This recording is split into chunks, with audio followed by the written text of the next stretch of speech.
Buenas noches, esto es Zona Franca, yo soy Daniel Pacheco. El cuarto donde sucedió, así se llama el libro político que más ha sacudido a la presidencia de Donald Trump en Estados Unidos hasta ahora. En él, el ex asesor de seguridad nacional de Donald Trump, John Bolton, el señor del bigote, cuenta al detalle cómo funciona la política exterior de Estados Unidos en esa presidencia detrás de las puertas cerradas. Es una especie de Wikileaks en libro, un recuento minucioso y para el establecimiento estadounidense un recuento bastante embarazoso, porque desnuda la ignorancia increíble del presidente de Estados Unidos. En un momento pregunta, por ejemplo, si Venezuela es un territorio estadounidense en Sudamérica. En otro se sorprende de saber que el Reino Unido tiene armas nucleares. Todo contado por un hombre que estuvo al oído de Trump, que venía de la más radical derecha gringa y que hoy lo cuenta todo en este libro. No sirvieron los intentos para bloquear la publicación en Estados Unidos. La ignorancia, la incompetencia con la que se toman las decisiones que afectan a personas alrededor del mundo es simplemente sorprendente. Además de los chismes y del color, este es un libro, el libro de Bolton es un documento clave para Colombia. No solo por lo que cuenta sobre la mirada de Washington hacia Bogotá, sobre las movidas colombianas para lograr un cambio de régimen en Venezuela, sino sobre todo porque da una mirada desnuda a cómo se toman las decisiones de política exterior en nuestro mayor aliado, sobre el que nuestra política exterior, la colombiana, en este gobierno ha sido especialmente obsecuente. No es como si antes Colombia no se hubiera entregado en varios momentos a los intereses de Washington. Lo que pasa es que bajo el gobierno de Iván Duque se entrega aún más que nunca al que, según el libro de Bolton, es fácilmente el gobierno más incompetente en Estados Unidos del que se tenga memoria. Y lo que en la estrategia de Venezuela, lo que tiene que ver con Venezuela, hoy Maduro, incluso en medio de una pandemia con los precios del petróleo en el piso, está más consolidado en el poder que cuando no había un cerco humanitario. Ni Guaidó logró ni siquiera mover este balance de poder. Bolton le dedica todo un capítulo a la saga para liberar a Venezuela, en la que Colombia tiene un papel relativamente discreto para ser el país más afectado con cualquier cosa que pase allá en Venezuela.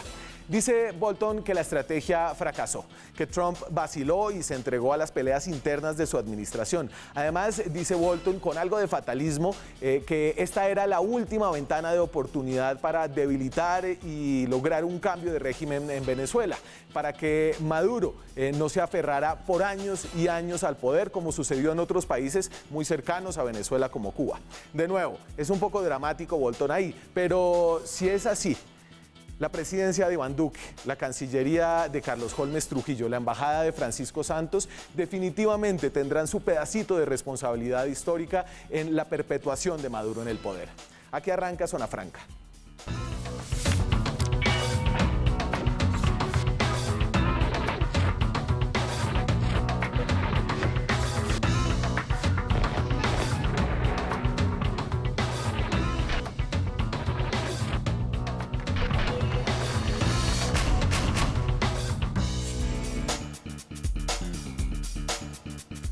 Esta noche en Zona Franca estamos en directo desde Bogotá, son las 9:04 de la noche. Una de las personas que ha empujado más una estrategia fuerte contra el régimen de Nicolás Maduro en Venezuela, desde el Senado de la República, se llama María Fernanda Cabal. María Fernanda Cabal es senadora del Centro Democrático y además de tener una postura que a veces se alinea con el gobierno, también ha sido crítica cuando no le gusta lo que está pasando. ¿Qué tal? Buenas noches, senadora, ¿cómo está?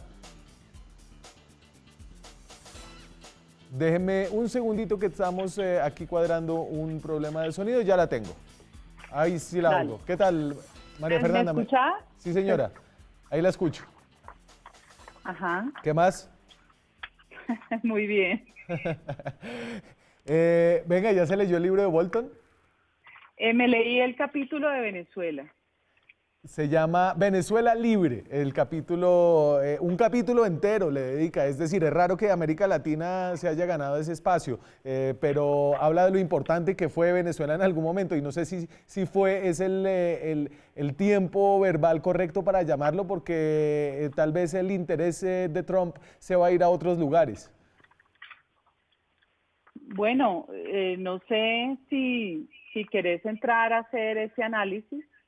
América Latina nunca ha sido una región que cope el interés de la política internacional de los Estados Unidos. Lo ha hecho ahora excepcionalmente el régimen de Maduro porque se convirtió en una amenaza, sobre todo por la presencia de Hezbollah. Senadora, ¿usted está de acuerdo con la mirada que da Bolton? Es una mirada cruda, una mirada muy detallada de lo que pasó desde el cuarto donde sucedieron las cosas, que es el título del libro, y él dice básicamente esta estrategia fracasó. Fracasó porque nunca estuvo bien pensada, porque surgió a los trancazos, el tema de Guaidó nunca fue parte de una estrategia de Estados Unidos, simplemente nos pegamos ahí. ¿Cree usted que es hora de cambiar el rumbo? Bueno, hay que tener en cuenta que Bolton sale despedido por el gobierno de Trump. Entonces, su actitud es una actitud que está diseñada para, a final de cuentas, hacer quedar mal al presidente Trump. Yo lo que creo, y se lo digo con toda sinceridad leyéndome ese capítulo, es que Bolton actúa ingenuamente al creer que era suficiente el respaldo a Guaidó como líder de la oposición y que iba a funcionar la estrategia de la ayuda humanitaria. Ahí se equivoca, y se equivoca teniendo toda la experiencia de una carrera en su vida.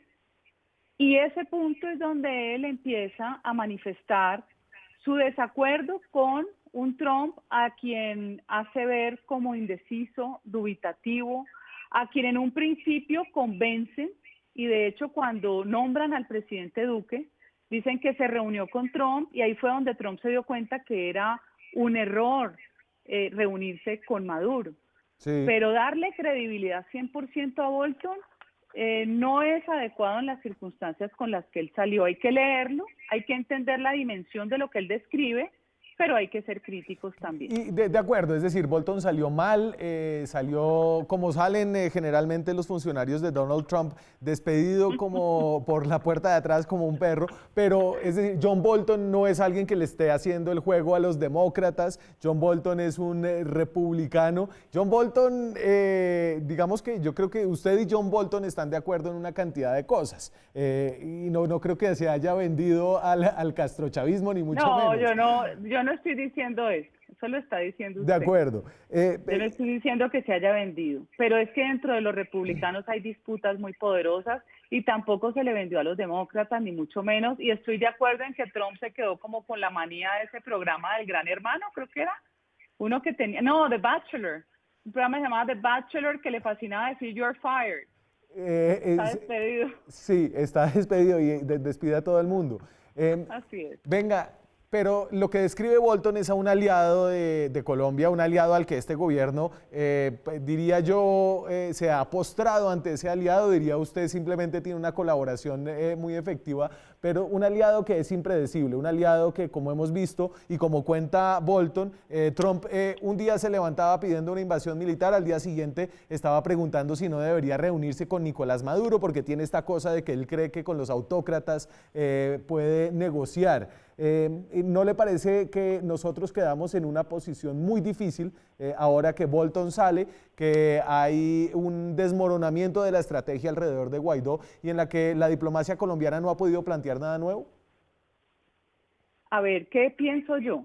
Que no es porque estemos arrodillados a Estados Unidos, es que la amenaza real es un régimen tiránico como el de Venezuela que cobija a las FARC, al ELN y adicionalmente, bueno, tiene a Santrich, a Iván Márquez, además de otros que deben campearse en su territorio, además de toda esta estrategia de lavado de activos que se va a destapar ahora, que ojalá extraditen al señor Saab, de oro por comida, oro por gasolina. Esto es toda una maraña.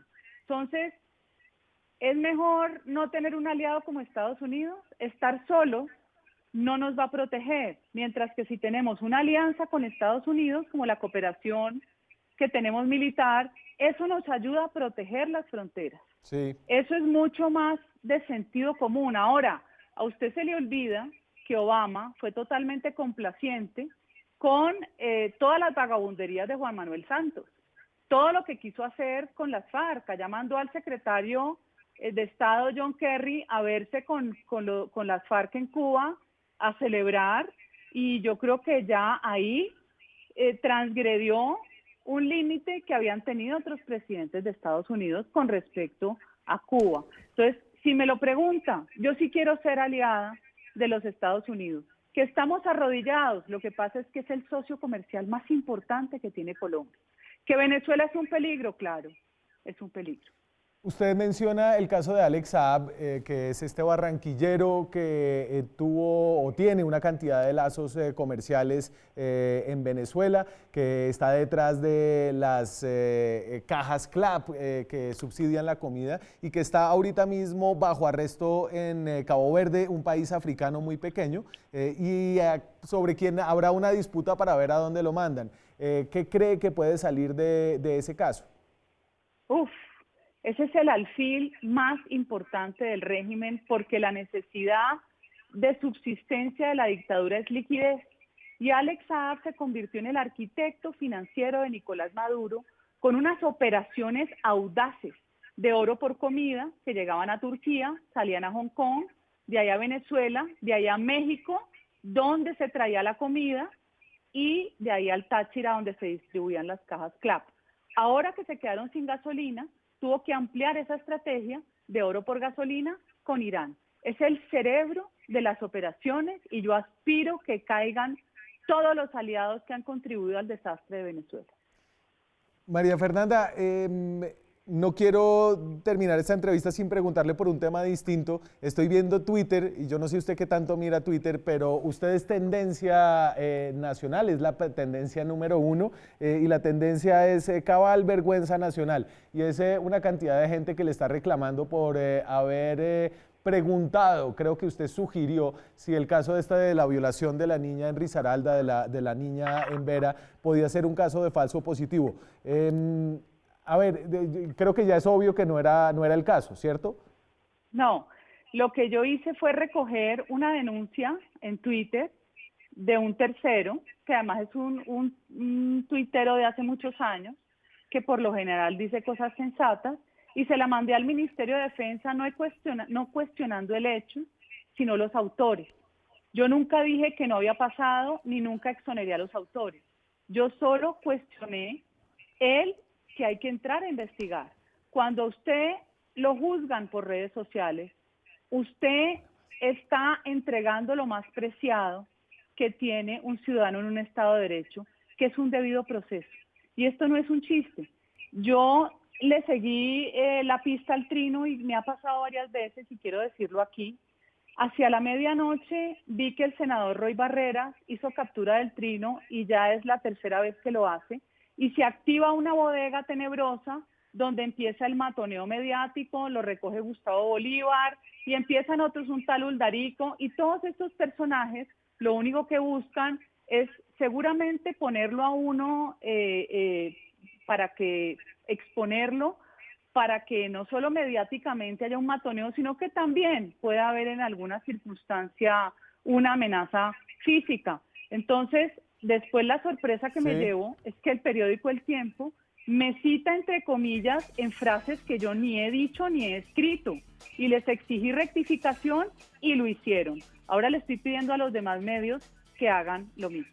Pero déjeme preguntarle, y es obviamente paradójico que cuando el país está tan indignado con esta violación, sea usted la primera tendencia en vez de el tema de la violencia contra los menores. Pero usted esta noche se va a dormir tranquila, usted ser este centro de atención, a veces centro de muchos odios y de muchas críticas, la descoloca, la pone contenta, le gusta estar acá o se mortifica. No, lo que pasa es que las redes sociales, de ser un espacio de libertad, se han convertido en un espacio de matoneo peligrosista, en un espacio que vamos a tener que terminar regulándolo, porque lo que se dice allí muchas veces son falsedades, se convierte en hostigamiento permanente. Entonces, estamos dejando perder una herramienta de libertad para convertirla en una herramienta de retaliación. Y yo le repito, y se lo digo a la gente incauta, yo soy la ponente de la ley de feminicidio con la que se condenó a Uribe Noguera. Y usted recordará que un miembro de la Colombia Humana hizo un trino falso que tuvo más de 26.000 interacciones. Como era falso, no le cabía en Twitter, lo pegó en Facebook, y eso me significó toda clase de amenazas telefónicas, por Facebook. No es la primera vez. Además, acompañé como ponente la cadena perpetua. Entonces, sería inconsecuente que yo defendiera violadores. Yo defiendo el debido proceso, sea guerrillero, sea paramilitar, sea militar. Muchas gracias, María Fernanda, por hablarnos esta noche. Definitivamente, pues usted sí debe tener un cuero duro para poderse dormir tranquila esta noche. Pero es que yo no tengo deudas con nadie. Si la gente conociera qué he hecho yo en mi vida por los demás, no por necesidad distinta a tener una obligación moral con un país terriblemente desigual. Si lo conocieran, no creerían todo lo que dice. Gracias por hablarnos esta noche, senadora Cabal. María Fernanda Cabal es senadora del Centro Democrático. Nosotros seguimos con el tema de John Bolton. Y antes de saltar a eso, dice ella que hay que empezar a pensar en regular las redes sociales. Ese podría ser otro debate muy interesante. Ahora sí vuelvo, John Bolton. ¿Por qué estamos hablando de este señor? John Bolton es el gringo que salió con el blog amarillo, con la nota escrita que decía 5.000 tropas para Colombia. Bolton es un viejo conocido de la política internacional de Estados Unidos. Antes de ser el director de seguridad nacional de Donald Trump, había trabajado ya con varias administraciones republicanas y es considerado allá en Estados Unidos un radical nacionalista y conservador, amigo de intervenciones militares y enemigo de los organismos multilaterales. Por eso las críticas brutales de su libro tienen ese peso adicional, como decíamos ahora. A propósito del episodio del blog amarillo, cuenta en ese libro que fue básicamente un chiste, una provocación a la prensa de Estados Unidos que surgió de una pregunta desinformada de Donald Trump sobre si debería mandarnos a nosotros soldados acá por el tema de Venezuela. Una provocación que terminó correspondida por un humor sumiso de nuestro entonces canciller Carlos Holmes Trujillo, hoy ministro de Defensa, quien visitó a Bolton unos días después de ese evento y le llevó de regalo todo un paquete de blogs amarillos para que no se le acabaran. En el libro de Bolton hay mucho sobre Colombia, básicamente amarrado al tema venezolano, que ha ocupado un espacio importante en la política exterior gringa. Tal vez la revelación más grande es que la toma de decisiones en la política exterior de ese país, lo que tienen allá, no está muy lejana de la nuestra, desafortunadamente. Lo de la Casa Blanca hoy en día no dista mucho de una conversación entre Pachito Santos, el embajador, y Claudia Blum, nuestra actual canciller. Aquí había varias cabezas que manejaban lo de Venezuela de manera distinta, el Departamento de Estado quería una cosa, pero finalmente quien lo manejaba era NSC. Entonces a veces eran mensajes contradictorios, lo del PR, el Departamento de Estado lo quería, la Casa Blanca no. No sé en qué momento cambió la política y la Casa Blanca dijo que sí, entonces se aprobó el PR. Pero entonces Venezuela, Pachito, ayúdame a pensar, porque la solución no es un golpe militar, porque los militares no lo van a hacer. Sacar a los Estados Unidos pues a punta de yo no sé qué, tampoco va a pasar. ¿Diálogo? ¿Qué? ¿Diálogo o guerra? ¿Qué hacemos, Pachito? Además de que este es el nivel de estrategia y de toma de decisiones de nuestra Cancillería, incluso para el despelote diplomático colombiano parece ser un reto lo que está pasando en la Casa Blanca. El poder de decisión allá se desplazó del Departamento de Estado y pasó exclusivamente a la presidencia donde está Donald Trump. Y allá hay un señor que cambia de parecer constantemente. Por ejemplo, un día, cuenta Bolton en el libro, pide planes para invadir Venezuela y al siguiente está preguntando si debería entablar un diálogo directo con Nicolás Maduro. Esto parece que no lo han leído bien acá en Colombia, pero no es lo único que no han leído bien. Según Bolton, ni siquiera en la estrategia del concierto de Cúcuta de Juan Guaidó, el show de la frontera, eso estuvo bien planeado. Así describe él lo que pasó esos días visto desde Washington, y aquí abro comillas. El sábado por la mañana, grandes multitudes se reunieron en el lado colombiano de la frontera y la policía antidisturbios del lado venezolano en Táchira. Para el final del sábado pensé que la oposición venezolana había hecho muy poco para avanzar su causa. Me decepcionó que los militares no respondieron con más deserciones, sobre todo en el nivel superior, y me asombré de que los colectivos y otros grupos pasaron envíos de ayuda de pasar a la frontera quemando los camiones en los puentes. Las cosas parecían hechas al azar, de forma desconectada, o bien por falta de planeación o bien por falta de pulso. Eso es lo que dice John Bolton.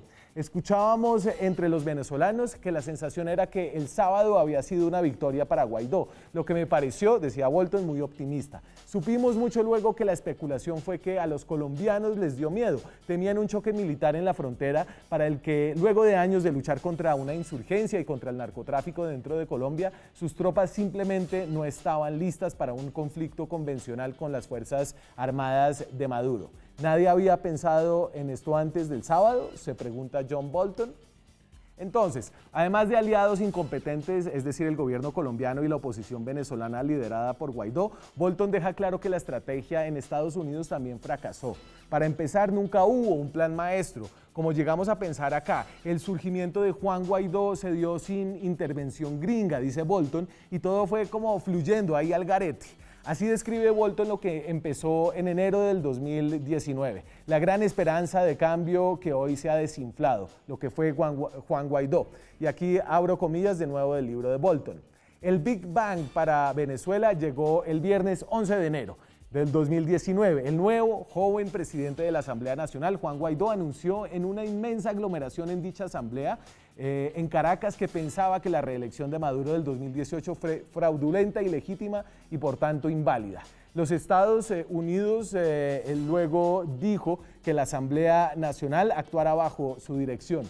No tuvimos ningún rol en alertar o asistir a la oposición. Ellos vieron esta jugada tal vez como su última oportunidad. No había un lineamiento claro sobre Venezuela y teníamos que decidir cómo reaccionar.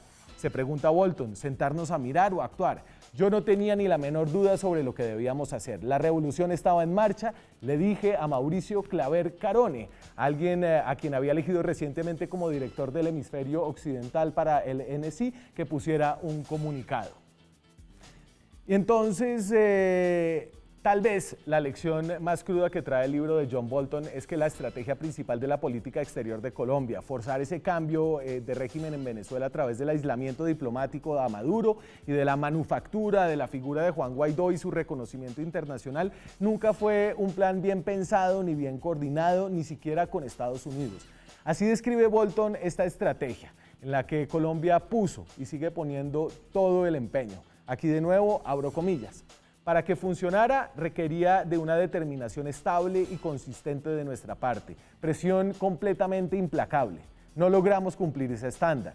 El presidente Trump vaciló y tambaleó, exacerbado por disputas internas en lugar de resolverlas e impidiendo repetidamente nuestros esfuerzos de llevar a cabo una política. Nunca nos sentimos muy confiados del éxito al apoyar los esfuerzos de la oposición de reemplazar a Nicolás Maduro, al revés. La oposición a Maduro actuó en enero del 2019 porque de verdad sintieron que esta podría ser su última oportunidad de liberarse luego de años de intentar y fallar. Aquí cierro comillas. Y la estrategia, hay que decir, falló de nuevo. Falló y no será Estados Unidos la que pague los platos rotos, ya que Trump vuelve ahora a coquetear con hablar directamente, un diálogo directo con Nicolás Maduro, a quien Colombia ha querido aislar durante toda la administración Duque. Eso falló y Colombia, el país que invirtió toda su credibilidad internacional, el país que se la sigue jugando con operaciones mercenarias, el país que sigue con una postura infantil de no hablar con Maduro y pedirle extradiciones a Juan Guaidó, se está quedando con todo el descrédito y con todas las poderosas enemistades de países aliados con Venezuela, como lo son Rusia, China, Irán y Cuba. Vamos entonces a una pausa, seguimos hablando de lo que trae el libro de John Bolton desde la mirada de personas expertas. Nos acompaña en el próximo segmento el ex embajador en Washington de Colombia, el señor Gabriel Silva Luján. Ya volvemos. Seguimos en Zona Franca, hablamos de lo que trae el libro de John Bolton, de la posición en que nos pone en nuestra política internacional. Gabriel Silva Luján estuvo varios años en Washington como embajador de Colombia en ese país durante el gobierno de Juan Manuel Santos. Le tocó la larga y aplazada firma del TLC, conoce cómo funcionan las cosas allá y cómo funciona la política acá también. Fue ministro de Defensa en Colombia. Gabriel, buenas noches, muchas gracias por conectarse con nosotros. Daniel, muchas gracias por la invitación y felicitaciones por el programa. No, señor, Yo me imagino que usted es de los que ha estado devorando el libro de Bolton, porque de verdad es muy sabroso ver cómo se toman las decisiones en esa trasescena. Y a mí lo que me deja es preocupado porque siento que Bolton le pone una lápida casi a la estrategia en la que nosotros aquí pusimos todos los huevos y en la que seguimos impulsando como si fuera la única estrategia. Y la verdad es que Bolton revela con un nivel de detalle bastante asombroso y conveniente para el análisis cómo fue la interacción entre Estados Unidos, Trump, el proceso de decisión allá y Colombia. Yo creo que Colombia, en particular el gobierno del presidente Duque, actuó muy ingenuamente. Creo que consideró que había una empatía ideológica muy fuerte entre el centro democrático, el uribismo y Trump, y asumió que eso les daba la posibilidad de tener una estrategia agresiva hacia Venezuela y que esa sería respaldada plenamente por Trump. Creo que esa ingenuidad de creer y imaginarse una supuesta identidad ideológica con el régimen actual en los Estados Unidos, que eso sería una buena cubierta, un buen cover para, como dicen allá, para poder hacer un poco e implementar un poco la política que siempre ha estado proponiendo el expresidente Uribe y que acogió este gobierno de manera claramente decisiva y decidida. Creo que hay una ingenuidad que estamos pagando el precio. Y es que en las relaciones internacionales pues hay grandes debates entre los pragmáticos y los idealistas, pero incluso el idealismo en la política internacional tiene cálculos, tiene estrategias, y aquí parece que no había nada, solo como unas ideas, como usted las pone, un poco ingenuas. Sí, existía una aproximación con una ingenuidad grande, como decimos, pero hay una aproximación de un cerco diplomático que realmente nunca fue ni unánime, ni firme, ni claro, con muchas deserciones permanentes. Ese cerco diplomático además no tenía una posibilidad de tener eco en Naciones Unidas, incluso tampoco en la OEA de manera contundente. Entonces el cerco diplomático evolucionó muy rápidamente a coquetear con la solución de una intervención armada de los Estados Unidos.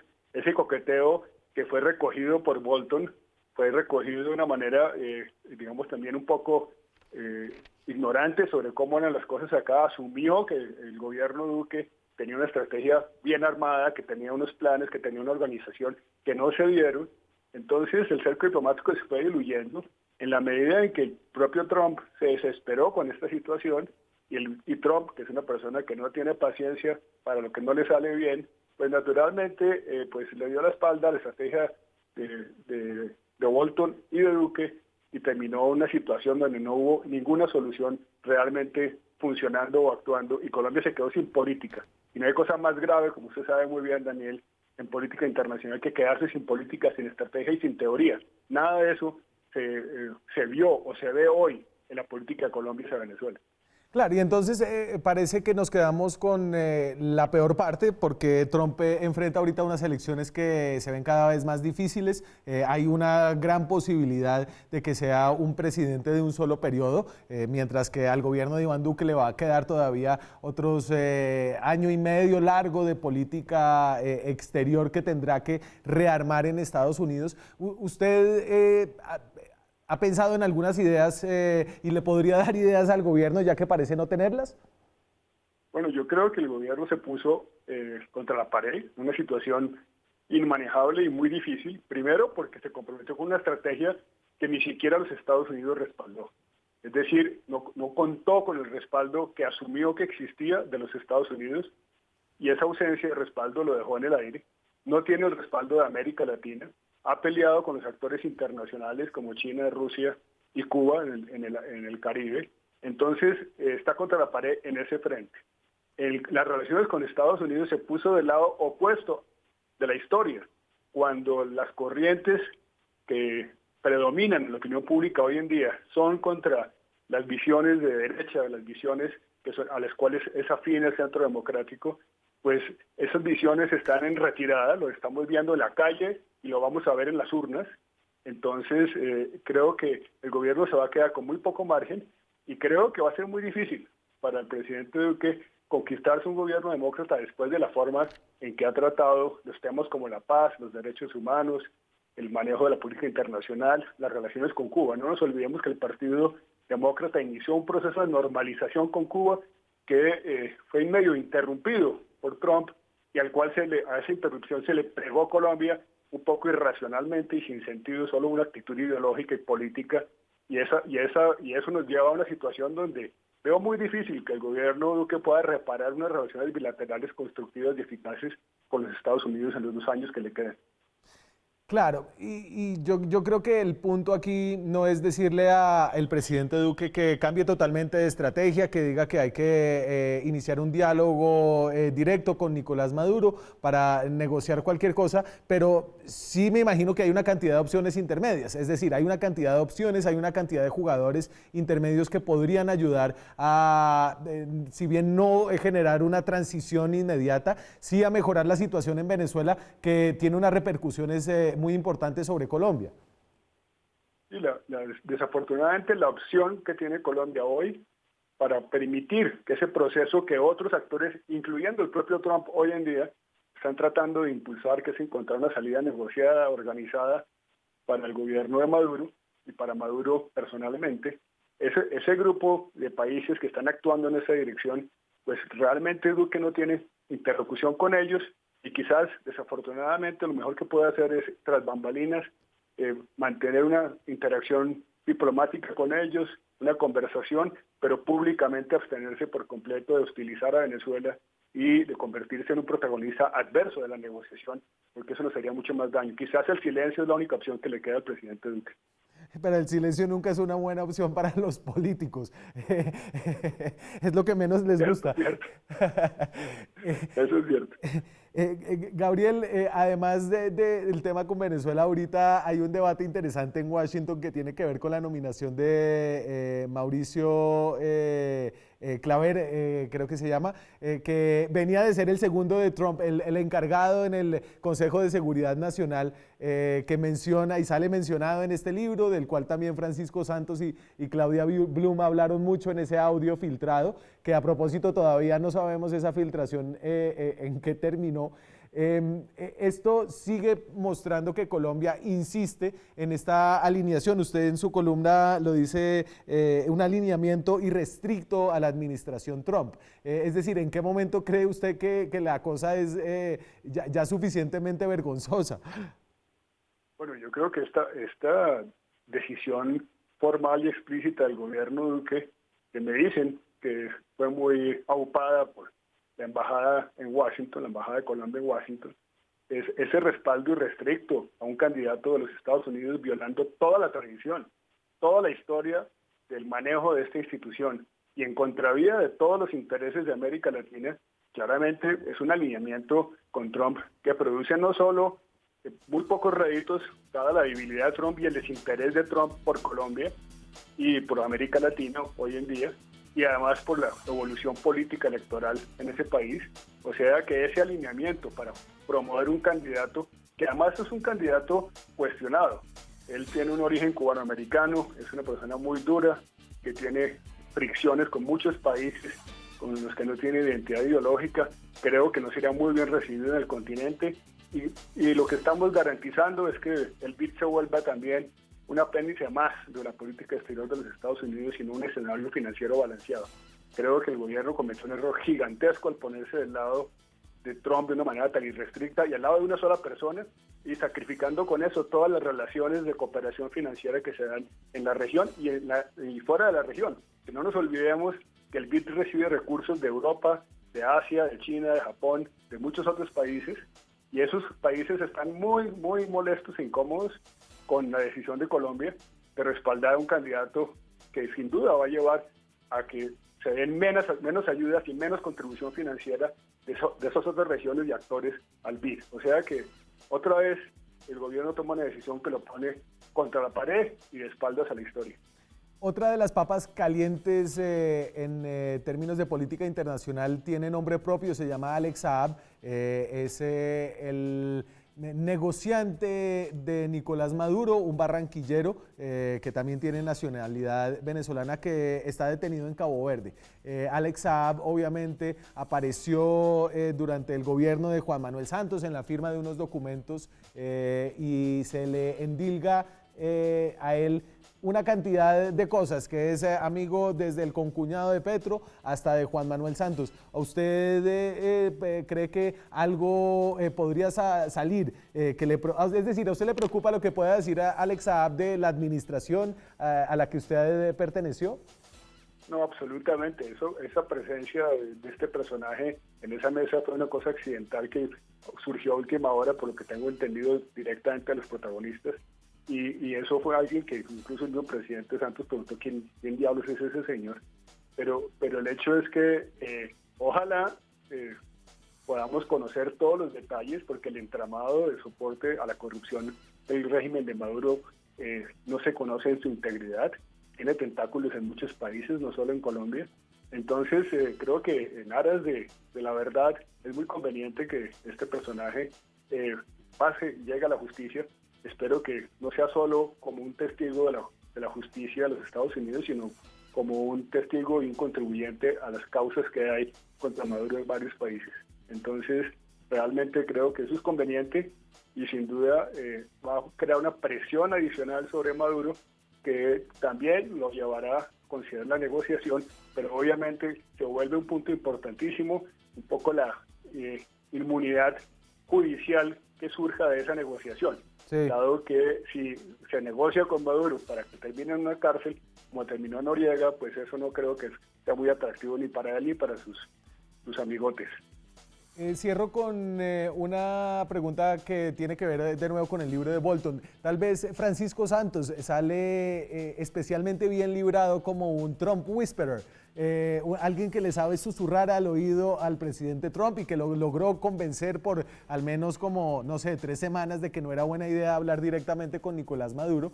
Pero Francisco Santos, que iba a salir de la embajada y se anunció su salida, parece estarse quedando ahí de manera indefinida. ¿Usted cree que ese cambio en Washington se embolató? ¿A Pacho lo salvó la pandemia? Bueno, yo no conozco la lógica de su renombramiento, si se le puede llamar así. Todo el mundo daba por hecho que después del vergonzoso episodio que Daniel, usted estaba relatando en su momento, pues eso significaba que hasta ahí llegábamos.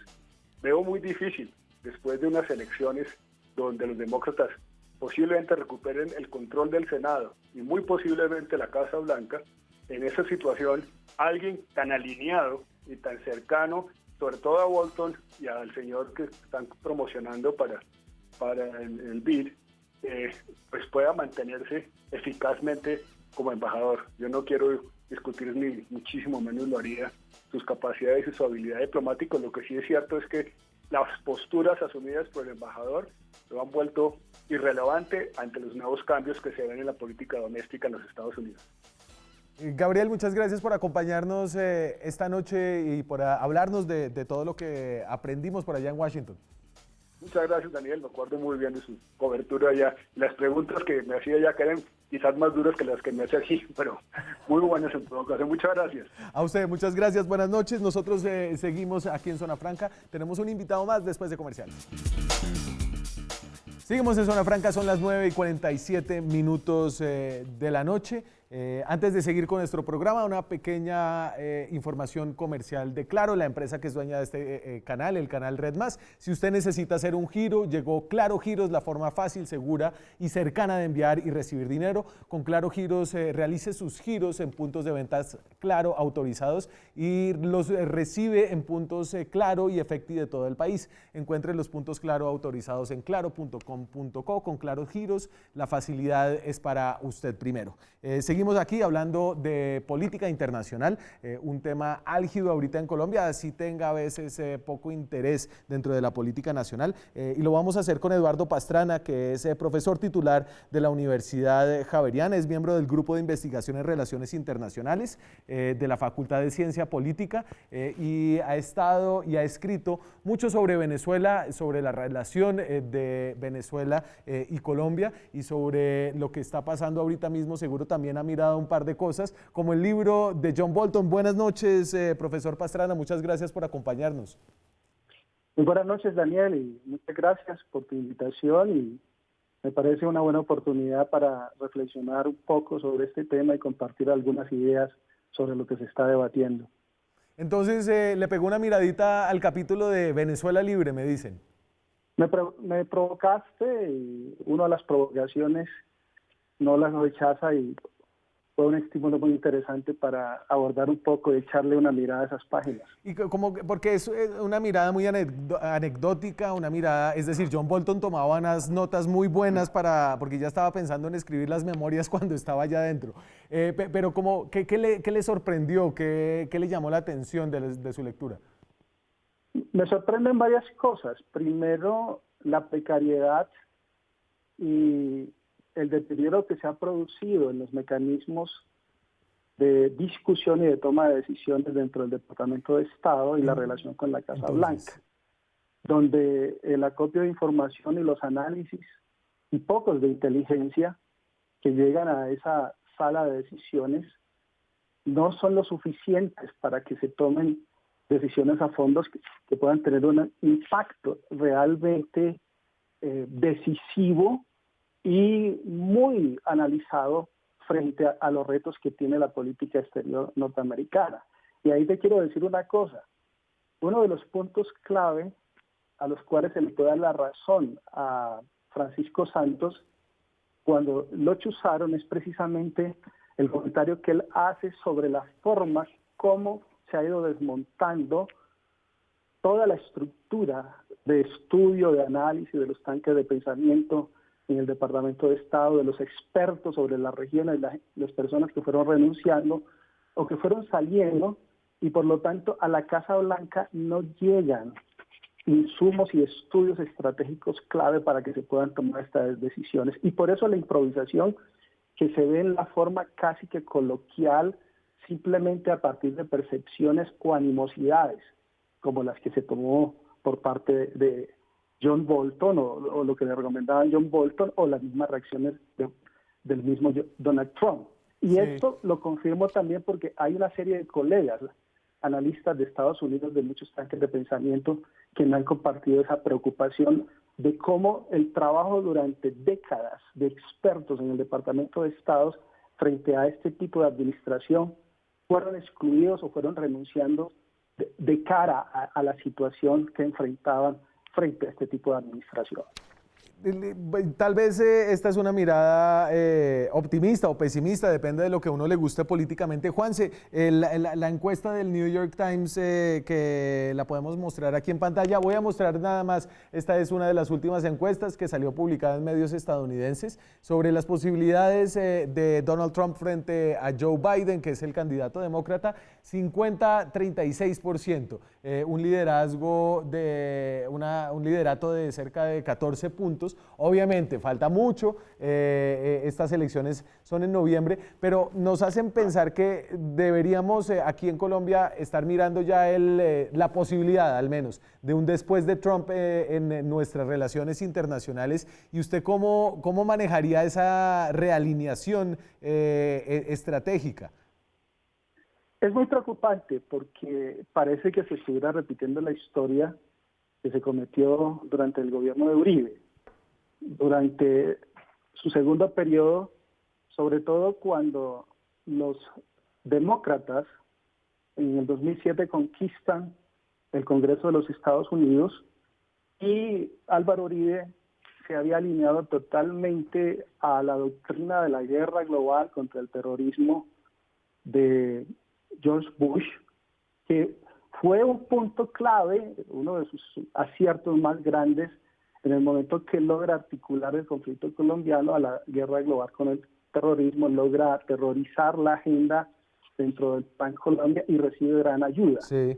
Pero creyendo después de que las relaciones que se producían con los Estados Unidos eran partidarias ideológicas, que está ocurriendo en este momento, como lo señalaba el doctor Silva, uno de los peores errores es ideologizar la política exterior y alinearse con uno de los sectores más conservadores del Partido Republicano, a tal punto que el error que comete Álvaro Uribe en ese momento fue haber invitado a John McCain previo a las elecciones de la presidencia, y gana Obama, y se pagaron costos grandísimos porque se rompe un consenso bipartidista histórico que ha existido desde hace 3 décadas con respecto a la situación de Colombia de ambos partidos, porque entre otras cosas recordemos que el Plan Colombia fue sacado adelante por el presidente Clinton y hubo un apoyo de ambos partidos. Y ahora se aprecia un poco lo mismo y es posible que haya un cambio en la Casa Blanca, y los demócratas están mirando hace mucho rato con mucha sospecha las actitudes de alineación frente al gobierno de Donald Trump, pero también ciertas actitudes del gobierno colombiano con respecto al proceso de paz, y al mismo tiempo los roces que se han producido, por ejemplo, con el New York Times y con algunas de las posiciones de los demócratas a nivel global y continental. Y eso puede ser muy perjudicial para la política exterior colombiana, a tal punto que cuando hablabas tú ahora rato con el doctor Silva, mire, por eso se consideró el TLC, por eso muchas de las ayudas del Plan Colombia fueron también frenadas, porque se iniciaron una serie de investigaciones a una serie de unidades militares por razones de los derechos humanos y por las violaciones que se habían producido, y eso afecta, es decir, no hacer una lectura de que las relaciones exteriores no son ideologizantes, porque entre otras cosas ahora nos estamos articulando más con un ala mucho más extrema del Partido Republicano, es con el Tea Party, con las cuales se identifica el ala más radical del centro democrático, y eso no corresponde a los intereses nacionales. Hay que aprender de la historia, ese fue el error que se cometió durante el gobierno de Uribe, y estamos repitiendo realmente el mismo error que se cometió en el pasado. Y esa es me acordé de todas las peleas de Nancy Pelosi cuando era la presidenta de la Cámara de Representantes, el TLC frenado, las investigaciones por derechos humanos, pero eso también nos abre las puertas a empezar a pensar en otras alternativas, además de ese respice polum tan marcado que tiene Colombia en su relación. ¿Hay más gente que podría hacer cosas, la OEA, la ONU? A ver, eso implica un cambio. La pregunta es, y eso se lo vienen haciendo formadores de opinión al mismo presidente Duque desde hace mucho rato.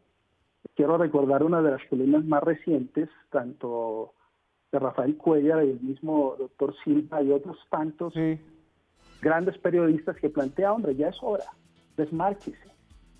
Una de las cuestiones que uno analiza y reflexiona frente a un presidente joven, pero que piensa totalmente en términos conservadores y que se alinea a uno de los contraolas más preocupantes que hay hoy en el contexto mundial contra el multilateralismo, frente a los avances que se dan en una serie de agendas, es que no va a ser nuevamente presidente.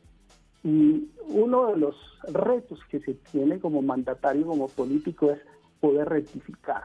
Y esto implicaría, como tú lo estás insinuando, romper con esa estadounidización, con una especie de bilateralismo selectivo que hay con los Estados Unidos, tratar de creer, porque hemos tenido una ilusión siempre de una relación especial con los Estados Unidos. Eso es mentira, la única relación especial que los Estados Unidos ha tenido es con Gran Bretaña. Nosotros hemos tenido una posición subordinada, nunca hemos sido aliados, hemos sido subordinados, porque en la política exterior utilizar el concepto aliado es tener la capacidad como actor de acompañar a la gran potencia o la hegemonía en las acciones bélicas de gran envergadura, y nosotros no hemos acompañado a Estados Unidos más allá de nuestra región ni por fuera de nuestra frontera en grandes guerras. De acuerdo, incluso decían ahí en el libro Bolton que se temía que Colombia le había dado miedo entrar en esa confrontación militar.